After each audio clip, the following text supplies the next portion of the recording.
खरे तर मी हे असे घटनांचे ओझे घेऊन मिरवायला नको होतं. किती वेळ, किती काळ मी हे ओझे वागवणार होतो. शेवटी प्रत्येक गोष्टीला एक सीमा असतेच ना. मलाही आता त्या घटनांभोवतीच्या त्या बऱ्या वाईट जाणीवांचा त्रास व्हायला लागलाय. माझ्या सहनशक्तीच्या बाहेर त्या जाणीवा जाऊ लागले. माझ्यासारखा सामान्य माणूस या घटनांचा काय अर्थ लावू शकणार आहे. एका बंदिस्त वर्तुळापुरते मर्यादित असणारे माझे मन त्या घटनांवर मंथन करण्याएवढे प्रौढ होते का. खरे तर माझ्या आसपास घडणाऱ्या घटना त्या वर्तुळाच्या एकदम बाहेरच्या असाव्यात. म्हणून तर त्यांचे धागेदोरे असे सहजासहजी माझ्या हाती लागत नव्हते. त्या घटनांचा बरा वाईट अर्थ लावण्याचा कितीही प्रयत्न करत असलो तरीही त्यात मी सपशेल फोलच ठरत होतो. माझ्या मनात अनेक प्रश्न होते, पण आत्ता तरी माझ्याकडे त्यांची उत्तरे नकारात्मकच होती. गेल्या 5-6 दिवसांपासून मी त्यासाठी धडपड करतोय, पण काही हाती लागले का? काहीच नाही. त्यातल्या त्यात मानवला याविषयी मोठ्या प्रयासाने काहीतरी विचारायचा प्रयत्न केला आणि तिथेही निराशाच झाली. उलट त्याच्या त्या गंभीर उत्तराने त्या घटनांचे जाळे अजूनच गुंतागुंतीचे बनून गेले. माझ्या निराशेत अजूनच भर पडली. काय करावं काहीच कळत नव्हतं. एवढी दीर्घ हतबलता यापूर्वी मला कधीच जाणवली नव्हती. नुसतं स्वस्थ बसून चालणार नव्हतं. काहीतरी हालचाल केल्याशिवाय मला हवी ती स्वस्थता लाभणार नव्हती. मी आता ठरवून टाकले, जे काही करायचं ते आपणच करायचं. मानवला याविषयी काहीच सांगायचं नाही किंवा आपल्या कृतीत त्याला सामील करून घ्यायचंच नाही. हे जे काही आपल्या अवतीभोवती घडतंय ना, ते काय आहे आणि कसे आहे याविषयी मला काहीच माहिती नव्हती. त्या बाबतीत मी पूर्णपणे अज्ञानात होतो. माझी उत्सुकता आता कमालीची ताणली गेली होती. काहीही हो, या प्रकरणाचा छडा लावायचाच हे मी मनोमन ठरवून टाकलं होतं. खरे तर हे जे काही मी करत होतो किंवा पुढे करणार होतो त्याच्याशी माझा काही घनिष्ठ असा संबंध नव्हता. मला त्याहून काही देणे घेणेही नव्हते. मानवने मला त्या बाबतीत स्पष्टपणे विरोध केल्यानंतर मी त्या प्रकरणात विनाकारण तोंडही खुपसायला नको होतं. पण एकदा एखाद्या गोष्टीची उत्सुकता लागल्यावर ती अशी सहज थोडीच शांत होणार होती. हातातल्या रिकाम्या वेळात मी काहीतरी हालचाल नक्कीच करणार होतो. आत्ताच शहरात उतरलोय. काहीच अवधी झालाय. खरं तर गावातून असा रागारागाने निघून आल्याने मी प्रचंड विषण्ण मनस्थितीत होतो. आणि आता हा शहरी गजबजाट, ही रहदारी, हा भोवतालचा भपकेबाजपणा माझ्या सहनशक्तीच्या बाहेर जात होता. मी पुरता गोंधळून गेलो होतो. कशाला इथे तडफडायला आलोय असं झालं होतं. पण एवढ्या तावातावाने गावातून शहरात आलोय तर हे सहन करावंच लागेल ना. त्याला काही इलाज होता का? काहीच नाही. आता जे वाटायला येईल ते गपगुमान सहन करण्याविषयी गत्यंतर नव्हतं. हातातील पिशवी सावरत पुढे निघालो. मानव नेमका कुठे राहतो हे निश्चितपणे मला सांगता आले नाही, पण हातातल्या कागदावर पुन्हा 2-3 नजरा टाकल्यावर मला त्याच्या पत्त्याचा काहीसा अंदाज आला. प्रथमच अशा शहरात आलो असल्याने थोडा गोंधळ उडणे साहजिकच होतं. त्यात पुन्हा गावातील एकमेव व्यक्ती शहरात होता, तो म्हणजे मानव. त्याला येथे येऊन किती वर्ष झाले हे सांगणे तसे कठीण, पण तो एकमेव व्यक्ती होता जो या शहराचा आणि गावाचा दुवा होता. आता मीही त्याच्याकडे निघालो होतो. रिक्षावाल्याने शहरापासून काहीशा दूर अंतरावर मला आणून सोडलं. आजूबाजूला सगळीकडे एकदम शांतता दिसत होती. कसलीच रहदारी कुठेच नजरेस पडत नव्हती. मी काहीशा प्रश्नार्थक चेहऱ्याने त्याच्याकडे पाहिल्यावर त्याने अगदी नेमकेपणाने मला उत्तर दिलं. ओ दादा, तुमच्या हातातल्या कागदावरचाच हा पत्ता आहे. इथून आत काही अंतरावर तुमचं घर असेल. त्यामुळे अशा विचित्र नजरेने माझ्याकडे बघू नका. त्याच्या त्या उत्तराने मला जरा समाधान वाटलं. पत्ता चुकला की काय अशी भीती आता नाहीशी झाली. मी माझ्या इप्सित स्थळी पोहोचलो होतो. मानव नुसता म्हणायला शहरात असतो, पण तो असा शहरापासून एवढा दूर असेल असं वाटलं नव्हतं. पण एकंदरीत ठीकच होतं. शहरी गजबजाटापासून येथे कमालीचं शांत वाटत होतं. मला हे असं वातावरण आवडलं होतं. माझ्या समोर दिसते ती दुमजली इमारत मानवचीच असावी असे काहीसे अंतर मनात उमटून गेले. इमारतीवर काही नाव वगैरे नव्हतं, पण माझा एक अंदाज होता की हीच ती इमारत असावी.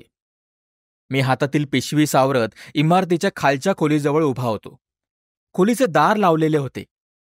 पिशवी खाली ठेवत मी दारावर टकटक केली. दारात मानव उभा दिसला. मी त्याला लगेच ओळखलं. खूप वर्ष झाली असली तरी चेहरा लगेच ओळखीचा जाणवला. आधी त्याच्या चेहऱ्यावर प्रश्नार्थक भाव उमटले. मग लगेच एक ओळखीचे हसू आणत त्याने मला खोलीत घेतले.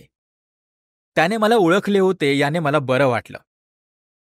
आम्ही जास्त परिचयाचे नव्हतो, पण आता कित्येक वर्ष उलटून गेल्याने जो अल्पपरिचय होता तोही आता कमी झाला होता. पण तरीही त्याने मला असे लगेच ओळखल्याने मला मोठं अप्रूप वाटलं. मला येथील सगळा भोवताल चांगलाच भावला होता. आसपास घरांची गर्दी नव्हती. कुठला गजबजाट नव्हता. विरळपणे वस्ती विखुरली होती. बऱ्याच अंतरावर एखादे घर नजरेस पडायचे. मानव राहतो ती खोली चांगली ऐसपैस वाटली. त्याच्या वर जी खोली होती ती बंद असावी. खालूनच तिला अडकवलेले भले मोठे कुलूप नजरेस पडत होते. वर जायला 11-12 पायऱ्यांचा जिना दिसत होता. वरची एक आणि खालची एक खोली सोडता बाकी काही विशेष दिसत नव्हते. नवीन वसलेल्या उपनगराचाच हा भाग असावा. नेमकीच वस्ती करणारा सुरुवात झाली असावी, म्हणून अशी विखुरलेली घरे नजरेस पडत होती. एकंदरीत शांत, सुनसान आणि स्थिर वसाहत जाणवली मला ती. तो दिवस काहीसा उदासपणे गेला. नेमकाच गावातून आल्याने हे स्थित्यंतर भलतेच उदास वाटू लागले. पण तरी एक बरे होते. मानवची वागणूक चांगली होती. अतिशय अदबीनं तो मला वागवत होता. माझ्याप्रती त्याचा व्यवहार एकदम निर्मळ होता. मी पुढे काय करणार होतो काहीच माहीत नव्हतं, पण काहीतरी कामधंदा करूयात असे मनोमन ठरवून टाकले होते. मानवला विचारून एखादे काम बघू, किंवा मग तो जिथे काम करत असेल तिथेच एखादे काम बघू, असा काहीसा विचार करून मी मनातले सारे विचार काढून टाकले. दिवसापेक्षा आता रात्रीची जाणीव कमालीची शांत जाणवत होती. आजूबाजूचा भोवताल निश्चित पहुडला होता. कुठलाही आवाज कानावर पडत नव्हता. सूक्ष्म हालचालीही कानापर्यंत येत होत्या. झोप अशी लागत नव्हती. शेजारीच मानव झोपला होता. मला ही शांतता खायला उठू लागली. क्षणभर मानवशी काहीतरी बोलावे असे वाटून गेले, पण तो झोपला होता. त्याला उठवणं मला जमलं नाही. त्याला उद्या कामावरही जायचं असेल, त्यामुळे त्याची झोपमोड करण्यात काहीच अर्थ नव्हता. मी तसाच पडून राहिलो. वर छताकडे एकटक बघत मनातल्या विचारांना वाट मोकळी करून देऊ लागलो. कालपासूनच्या सगळ्या घडामोडी डोळ्यांपुढे तरळून जाऊ लागल्या. सगळ्या घटना कशा अनपेक्षितपणे घडत गेल्या होत्या. कालच्या सकाळचा तो प्रसंग, गावातील देवकी आबासोबत झालेली भांडणं, त्या भांडणात त्याने माझ्यावर उगारलेला तो भला मोठा चाकू, तो चाकू पाहूनच मी कसा गर्भगळीत झालेलो. पुन्हा देवकी आबाबरोबर नादाला लागायचे नाही असे ठरवून आता कुठेतरी शहरात जाऊन काहीतरी कामधंदा करू असा विचार करून गावातून असा इथे आलो. येथील सुरुवातीचा तो प्रचंड कलकलाट, त्यानंतरची येथील अशी ही घनघोर शांतता, आणि पुन्हा उद्याचे काही प्रसंग, काही घडामोडी, सगळं कसं अनपेक्षित आणि अचानक घडलं असंच वाटत राहिलं. कितीतरी वेळ मी असा निवांतपणे विचारात घालवला. शांततेत हजारो विचार मनात उलथापालथी घालत होते. डोक्यातले ते बरे वाईट विचार डोळ्यापुढे दृश्यमान होऊन मनपटलावर उमटत होते. किती वेळ गेला काहीच कळलं नाही, पण कसल्या तरी आवाजाने माझी ती विचारांची समाधी भंग पावली होती. कसला तरी आवाज झाला होता, पण कशाचा हे कळलं नाही. श्वास रोखून मी पुन्हा काही आवाज होतो का ते बघू लागलो. आणि पुन्हा आवाज झाला. आवाज अगदी जवळून आल्यासारखा वाटला. खोलीच्या बाहेर कोणाची तरी पावलं वाजली होती. मी सावध झालो. पावलांचा आवाज आता खोलीकडून जिन्याकडे वळाला होता. जिन्यावरून कोणीतरी वर जात होतं. पाठोपाठ आता ते भले मोठे कुलूप काढल्याचा आवाज झाला. नंतर दार आत ढकलल्याचा. वर कोणीतरी आलं होतं. म्हणजे वर राहणारा व्यक्ती आला होता. तर मला प्रथमच आमच्या दोघांव्यतिरिक्त तिसराही इथे कोणीतरी आहे याची जाणीव झाली. माझ्या मनात संमिश्र भावना उमटून गेल्या. चला, म्हणजे कोणीतरी तिसराही आपल्या इथे सोबती आहे या जाणीवेने मला बरं वाटलं. पण तो व्यक्ती एवढ्या रात्री कसा आला? कदाचित रात्रीचे काम संपवून तो घरी आला असेल. तसंच असेल. आता काम करायचे म्हटल्यावर दिवस काय आणि रात्र काय, काम हे करावेच लागते. थोडा वेळ वरतून पावलांचा आवाज झाला आणि मग काही वेळानंतर तोही शांत झाला. बहुतेक तो व्यक्ती आता झोपला असावा. मघापासून रोखलेला माझा श्वास मोकळा झाला. त्यानंतर मात्र मी मनातून सगळे विचार झटकून टाकले आणि झोपेच्या अधीन झालो. आपल्या अवतीभोवती काय घडतंय, कसं घडतंय, याकडे आपण सजग दृष्टीने पाहणे जेवढे गरजेचे असते त्यापेक्षा जास्त हे गरजेचे असते की काही घटनांकडे दुर्लक्ष करणे. ज्या घटनांशी आपला प्रत्यक्षपणे संबंध येत नसेल तर त्या घटनांच्या मुळाशी जाण्यात काय अर्थ असतो? विनाकारण कोणाच्या आडवाटेने जाण्याने स्वतःलाच प्रचंड मनस्ताप सहन करावा लागतो. ढळढळी दुपारी कोणी धुळीच्या रस्त्यावरून जात असेल तर मान वर करून सूर्याकडे पाहण्यात कोणता शहाणपणा असतो? त्याने काही साध्य होणार आहे का? उलट काही क्षण दृष्टी क्षीण होऊन जाईल.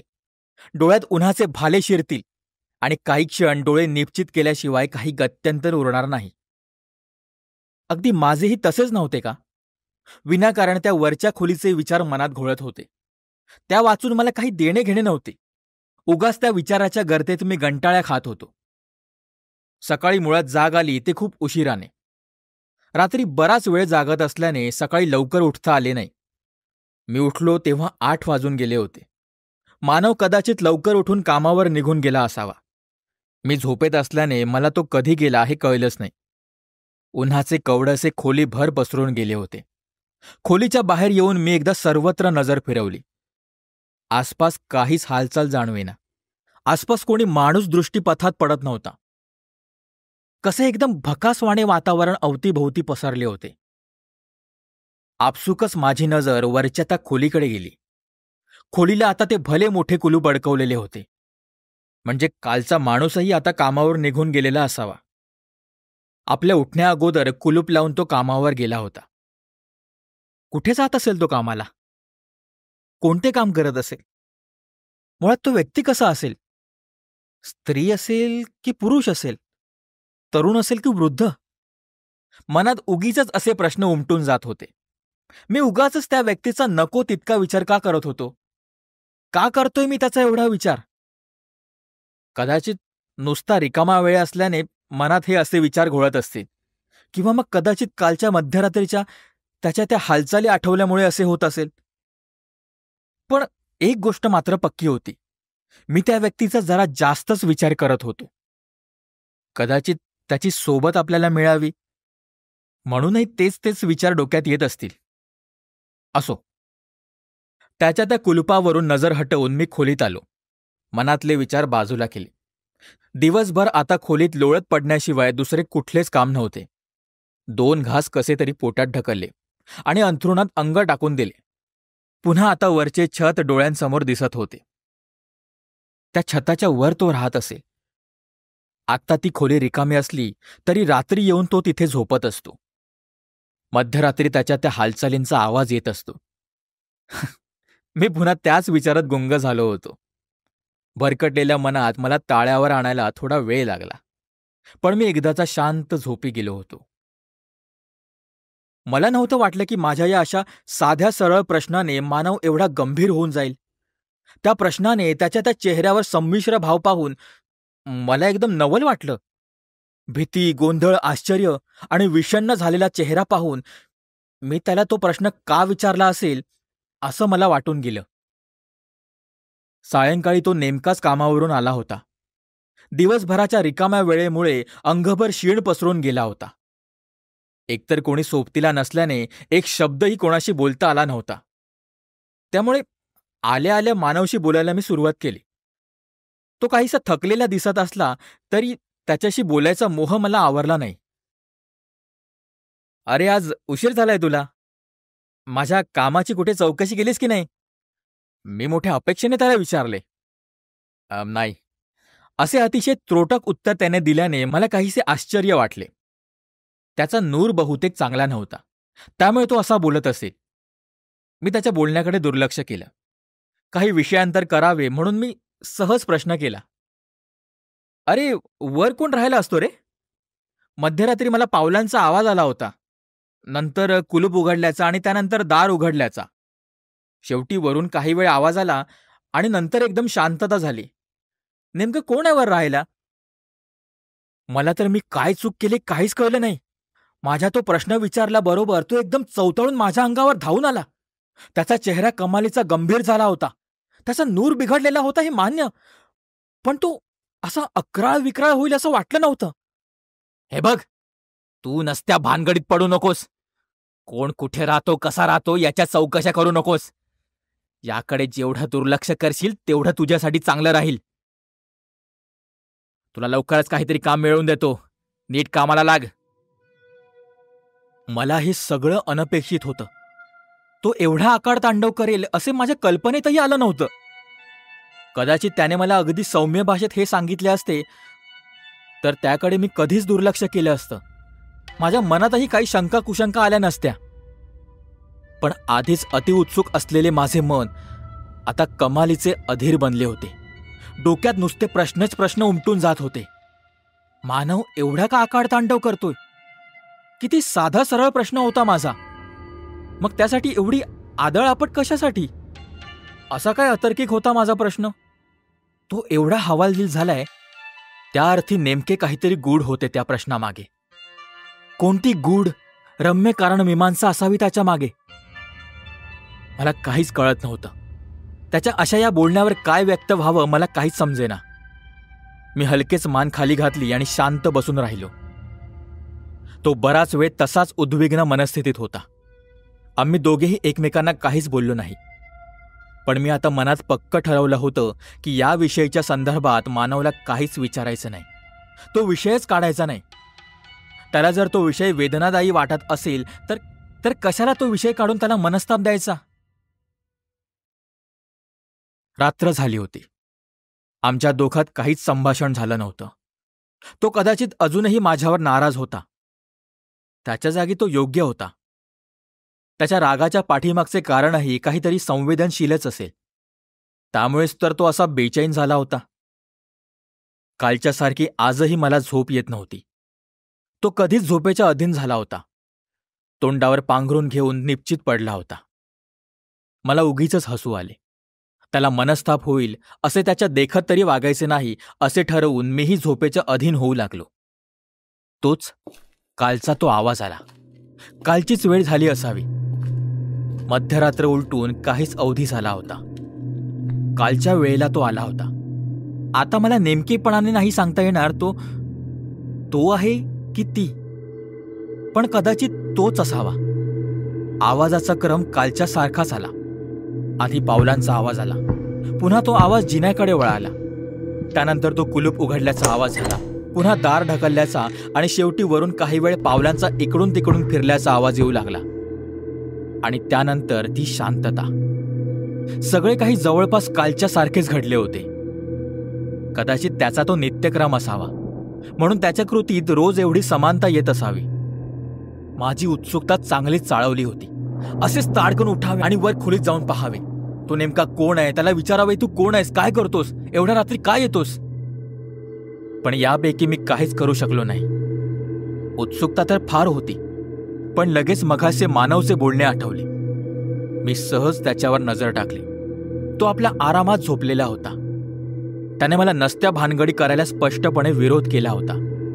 त्यामुळे त्याचा विरोध डावलून मी असा त्याला बघायला वर कसा जाऊ शकलो असतो? मनात नाना विचार पिंगा घालत होते. मन अस्थिर झालं होतं. नेमके अवतीभोवती काय घडतंय काहीच कळत नव्हतं. ते मानवचं विक्षिप्त बोलणं, त्याचा तो गंभीर चेहरा सगळं कसं अचंबित करणारं होतं, अगदी कोड्यात टाकणारं होतं. नित्य व्यवहारापेक्षा एकदम निराळं. माझ्या विचारांना मर्यादा येत होत्या. मला अपेक्षित असं उत्तर मिळत नव्हतं. ज्या अर्थी मानव एवढा विचलित झाला होता, त्या अर्थी त्याच्या पाठीमागे काहीतरी मोठी पार्श्वभूमी असावी, कारण मीमांसा असावी. पण ती नेमकी काय असावी याचा काहीच अंदाज येत नव्हता. माझी उत्सुकता आता एकदम टिपेला पोहोचली होती. एकदम एकदम अस्वस्थ वाटायला लागलं होतं. मनात चलबिचल चालली होती. त्या सगळ्या गोष्टींचा उलगडा झाल्याशिवाय मला चैन पडणार नव्हती हे आता मला समजलं होतं. पण नेमकं काय करावं हा प्रश्न होता. त्याचं नेमकं असं उत्तर आत्ता तरी माझ्याकडे नव्हतं. डोक्यात नुसतं काहूर माजलं होतं आणि त्या विचारांच्या गर्दीत माझा डोळा कधी लागला हे समजलंच नाही. मी कधी झोपलो आणि पुन्हा कसा जागा झालो काहीच समजले नाही. सकाळचा 5-5:30चा सुमार झाला असावा. एवढ्या सकाळी मला कधीच जाग येत नसे. पण आज कशी आली काहीच समजलं नाही. कुठल्या तरी आवाजाने ती आली होती हे नक्की, आणि आवाजही नेहमीप्रमाणे वरूनच आलेला होता. पण आता आवाज अगदी उलट पद्धतीनं आला. वर आधी थोडा वेळ काही पावले इकडून तिकडून फिरली, त्यानंतर दार ओढून घेतल्याचा आवाज आणि त्यानंतर कुलूप लावल्याचा आवाज.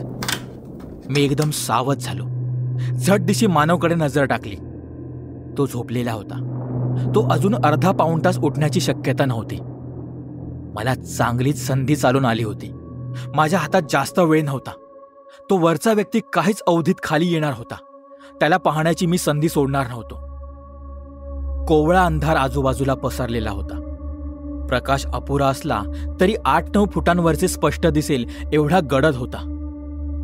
गार वारा अंगाला झोंबून जात होता. एक प्रकारची शांतता सगळीकडे अवतरलेली होती. मी हळूच अंथरुणातून उठलो.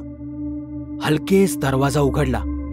आवाज होणार नाही याची दक्षता घेऊन मी हलकेच दरवाजातून डोके बाहेर काढले आणि अशा पवित्र्यात उभा राहिलो की वरून खाली येणाऱ्या जिन्याच्या सगळ्या पायऱ्या दृष्टीपथात येतील. श्वास एकदम एका लयीत सुरू होता. संथपणे ती 2 पावले पायऱ्यांवरून खाली येत होती.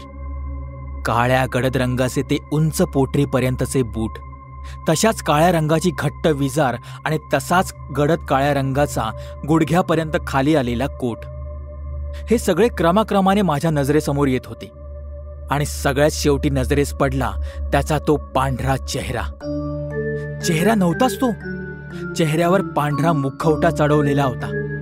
विदूषक वापरतात तसा, सगळा पांढरा, आणि त्याच्यावर डोळ्यांच्या जागी 2 लाल खोबण्या. सरसर करत माझ्या अंगावर काटा उमटून गेला. अशा नीरव शांततेत हे असे काही नजरेस पडेल याची कल्पनाही माझ्या मनात आली नव्हती. शेवटच्या पायरीवर येईपर्यंत त्याचा तो सगळा देह माझ्या नजरेस पडला.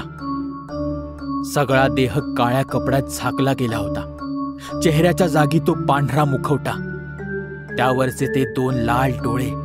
ते दृश्यच भयंकर दिसत होतं. एक तरी बरं झालं, मी दरवाजाच्या आडून त्याला बघत होतो. मी जर आता त्याच्या प्रत्यक्षपणे समोर आलो असतो तर माझी काय अवस्था झाली असती याचा विचारच न केलेला बरा. त्याचा सगळा अवतार कोड्यात टाकणारा होता. त्याची येण्या जाण्याची वेळही अगदी व्यवहारापेक्षा निराळी होती. हे नेमकं प्रकरण काय आहे याचा काहीच संदर्भ लागत नव्हता. एका वेगळ्या मितीच्या सापेक्षतेने मी त्याच्या त्या व्यक्तिमत्वाची चाचपणी करू लागलो, पण तरीही हाती काही लागेना. त्याच्या अंगावरचा तो काळा कोट, त्याचे ते घोट्यापर्यंतचे बूट आणि चेहऱ्यावरचा तो मुखवटा. कदाचित तो एका सर्कशीत काम करत असावा, हेही असू शकतं.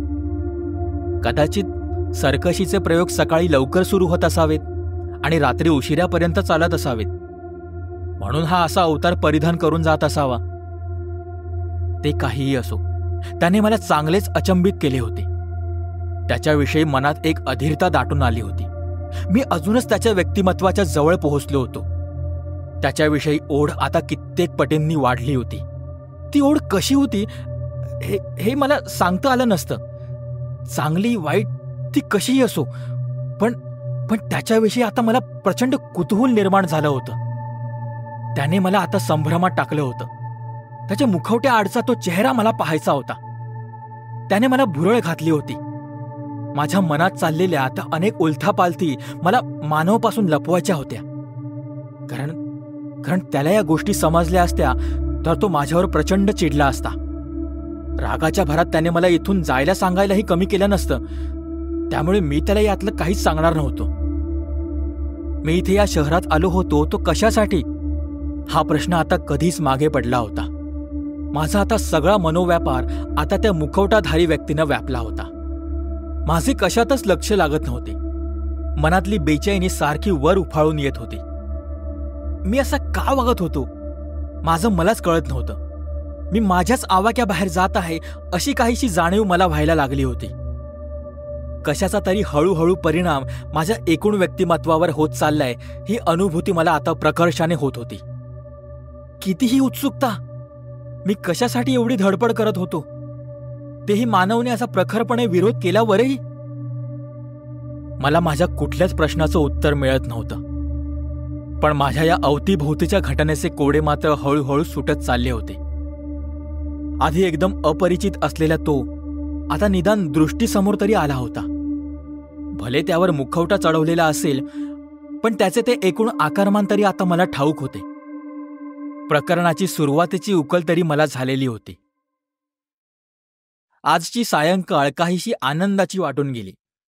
मानव मुळात आज खुश दिसत होता. कामावरून आल्या आल्या त्याने मला ती बातमी सांगितली. मला एका ठिकाणी काम मिळाले होते. एवढ्या दिवसाच्या प्रतीक्षेनंतर का होईना, पण एकदाचे ते मिळाले होते. मला त्या गोष्टीचा आनंद होता.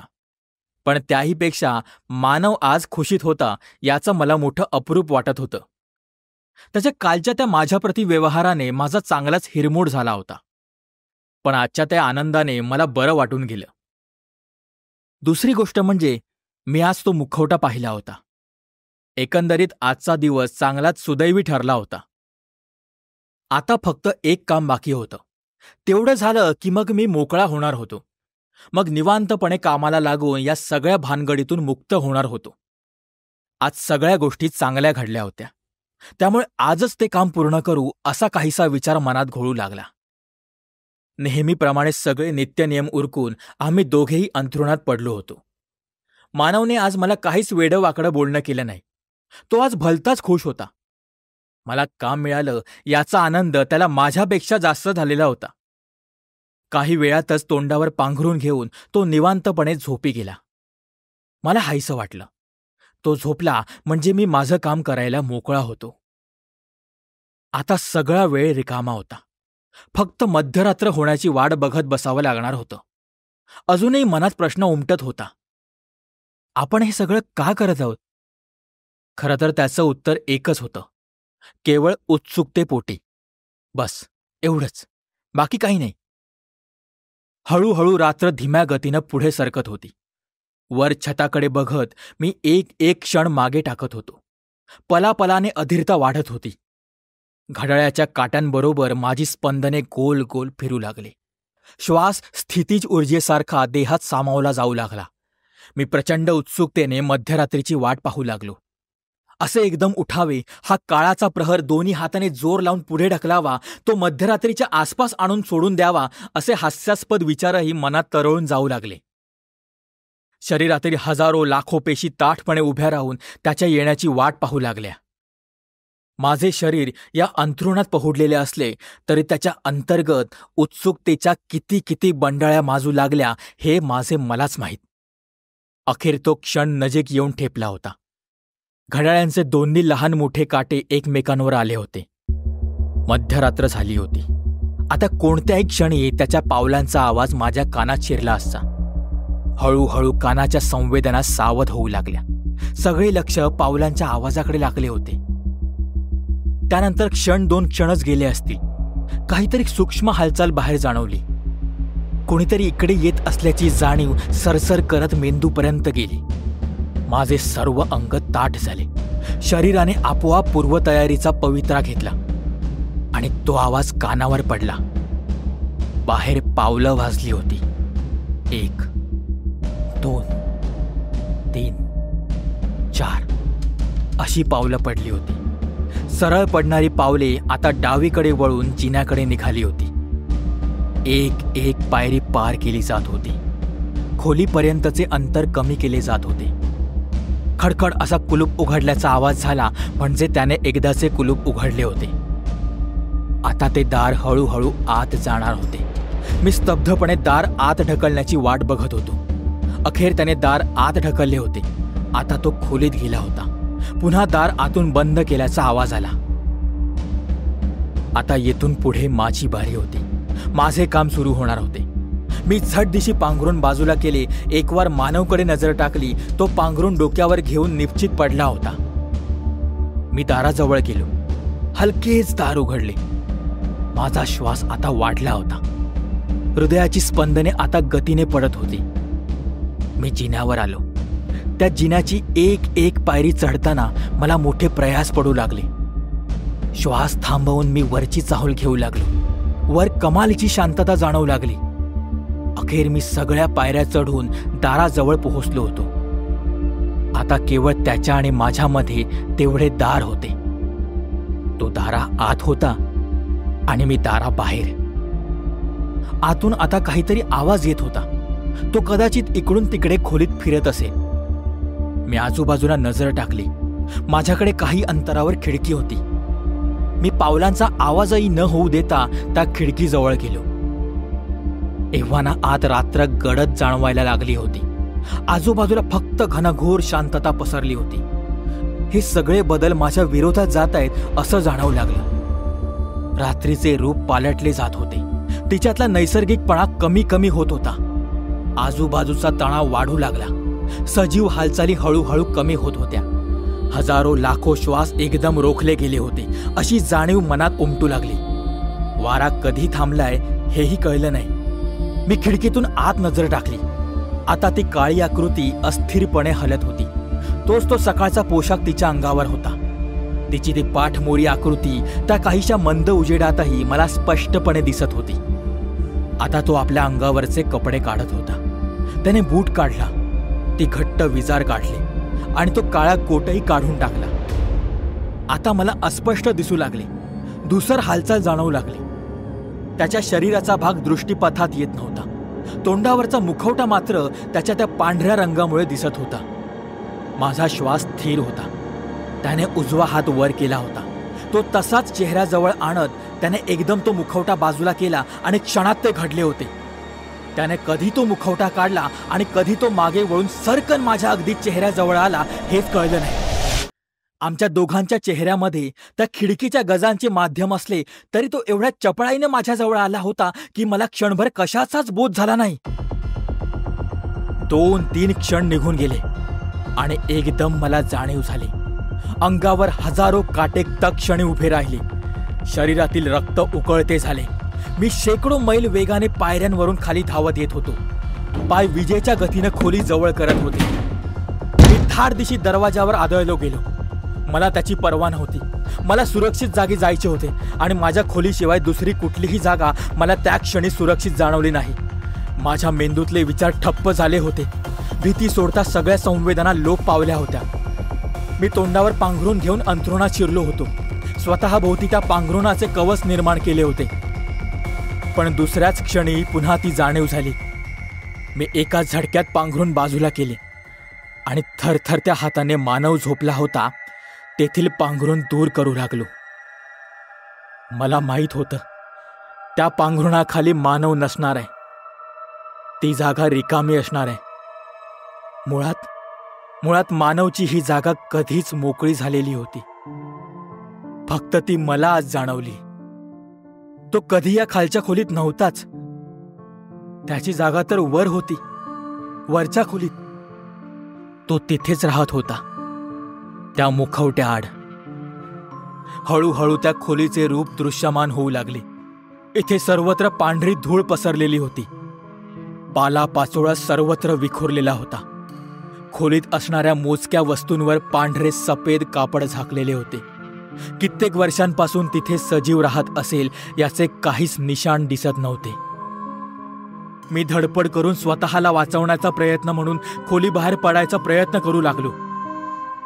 पण मला माहीत होतं आता माझ्या दृष्टीस चैतन्य असे काहीच दिसणार नव्हते. तो मुखवटा, त्या मुखवट्या आड असणारा चेहरा बघण्या अगोदरच मी सगळे चैतन्य बघू शकत होतो. आता मला ते कधीच जमणार नव्हते. मी जड पावलांनी खोली बाहेर आलो. बाहेर सगळीकडे तशीच धूळ, पालापाचोळा पडलेला दिसत होता. कुठेच सजीव हालचाल जाणवत नव्हती. मी वरच्या खोलीकडे नजर फिरवली. मी हलकेच हसत वर गेलो. तिथे वर टांगलेला तो काळा बूट, ती काळी घट्ट विजार आणि तो कोट अंगात घातला. आणि हो, तो मुखवटा चेहऱ्यावर लावायला मात्र विसरलो नाही. त्या दिवशी दुपारी हलकेच दारावर टकटक झाली. मी दार उघडले. मी एकदम ओळखीचे हसत त्याला आत घेतले. तो सांगत होता, मी गावाकडून आलोय आपल्या. काहीतरी कामधंदा करावा म्हणतोय. तूही मानवकडे आलास, कामाला लागलास. आता मलाही लाव की. तो असं म्हणत होता आणि मी मात्र मनातल्या मनात हसत होतो. का नको हसू? आता माझी जागा घ्यायला कोणीतरी हवं ना? थांबा थांबा थांबा. व्हिडिओ बंद करण्यापूर्वी एक महत्त्वाची गोष्ट तुम्हाला सांगायची होती. तुम्हाला भय आणि गूढकथा आवडतात म्हणून तुम्ही या व्हिडिओवर क्लिक केलं आणि या कथेने सुद्धा तुम्हाला भुरळ घातली असावी म्हणून अगदी शेवटपर्यंत तुम्ही ती ऐकली. तर सांगायचा मुद्दा हा की आता जी कथा तुम्ही ऐकलीत ती लिहिली आहे माझा लेखक मित्र वैभव देशमुख याने. वैभवच्या कथा यापूर्वीही आपल्या चॅनलवर सादर झालेल्या आहेत, ज्याला तुम्ही उत्तम प्रतिसाद दिला होता, जसे की रात्रीचा खेळ, मृत्यूचा दिवा, जंगल आणि बंगला नंबर 13. यापैकी बंगला नंबर 13 वर आपण सैतान नावाची शॉर्ट फिल्म देखील बनवलेली आहे. मित्रांनो, गूढकथा लिहिण्यात वैभवचा विशेष हातखंडा आहे. मला स्वतःला गूढकथा वाचायला प्रचंड आवडतात. रत्नाकर मतकरींचे जवळपास सर्व गूढकथा संग्रह मी वाचून काढलेत. ज्यावेळी वैभवचं लिखाण माझ्या वाचनात आलं त्यावेळी मला मतकरी वाचत असल्याचा भास झाला. तुम्हाला कदाचित हे अतिशयोक्ती वाटेल, पण मतकरी जसे आपल्या कथेच्या शेवटी डोकं भंडावून सोडतात, काहीसा तसाच प्रकार मला वैभवच्या लिखाणात पाहायला मिळाला. तर त्याचा पहिला वहिला कथासंग्रह ते परत आलेत आपल्या भेटीसाठी आलेला आहे आणि त्याच कथासंग्रहातील मुखवटा आता तुम्ही ऐकलीत. अजूनही अशा 14 गूढकथा या कथासंग्रहात तुम्हाला वाचायला मिळतील. त्यामुळे या दिवाळीत आपल्या मित्रपरिवाराला हा गूढकथा संग्रह नक्की भेट द्या. शिवाय तुम्हाला तो कसा वाटला हे देखील हक्काने कळवा, कारण वैभव हा आपल्या काजवा कुटुंबाचाच भाग आहे. एक मित्र म्हणून नाही, पण एका चांगल्या लेखकाचं लिखाण जास्तीत जास्त लोकांपर्यंत पोहोचावं यासाठी हा एक प्रयत्न करतोय. कथासंग्रह खरेदी करण्यासाठीची लिंक खाली डिस्क्रिप्शन बॉक्समध्ये दिलेली आहे. शिवाय वैभवच्या काजवावर सादर झालेल्या कथांची लिंक देखील दिलेली आहे. मला खात्री आहे तुम्हालाही त्याचं लिखाण नक्की आवडेल. आणि हो, आजचा व्हिडिओ आवडल्यास लाईक आणि शेअर करायला विसरू नका. शिवाय अशा प्रकारच्या व्हिडिओसाठी आपलं काजवा चॅनल ताबडतोब सबस्क्राईब करा. आणि सर्वात शेवटी, काजव्यासारखे नेहमी चमकत राहा. शुभरात्री.